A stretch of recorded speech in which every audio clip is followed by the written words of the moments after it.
Bonjour à tous, dans la vidéo précédente, je vous avais présenté le cahier des charges et les blocs fonctionnels. Aujourd'hui, nous allons passer donc à l'étape suivante, qui est le schéma électrique, ou on appelle ça également le schéma structurel.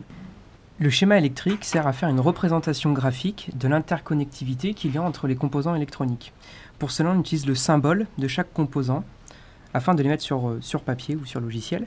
Donc là, par exemple, c'est une résistance, et sa symbolique, c'est ça.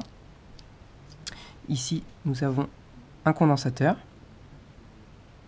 qui est représenté comme ceci. Et ici, nous avons le microprocesseur qui, lui, peut être représenté, par exemple, comme ça. Petite parenthèse. Autrefois, les résistances, c'était ça. De nos jours, c'est ça, ce petit point. Pour faire le schéma structurel, on utilise un logiciel qu'on appelle de CAO, donc c'est conception assistée par ordinateur. Et donc là, c'est toute la symbolique que je vous montrais tout à l'heure. Donc là, on retrouve la résistance, les condensateurs, le microcontrôleur. Et donc c'est là qu'on va vraiment faire interagir les composants électroniques entre eux.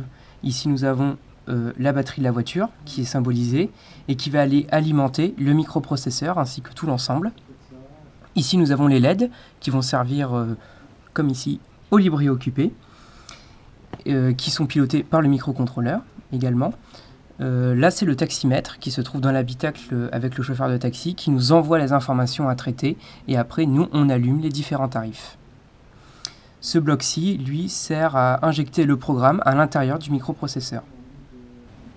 Dans les cas où nous n'avons jamais utilisé le composant, nous le commandons et nous regardons physiquement à quoi il ressemble et on s'aide de sa documentation technique pour pouvoir le représenter graphiquement sur le schéma structurel. Donc, par exemple ici, ce composant-là, le microprocesseur, avec ses différentes broches, on le voit représenté ici avec chaque broche à quoi elle correspond et sa fonction. La suite à la prochaine vidéo.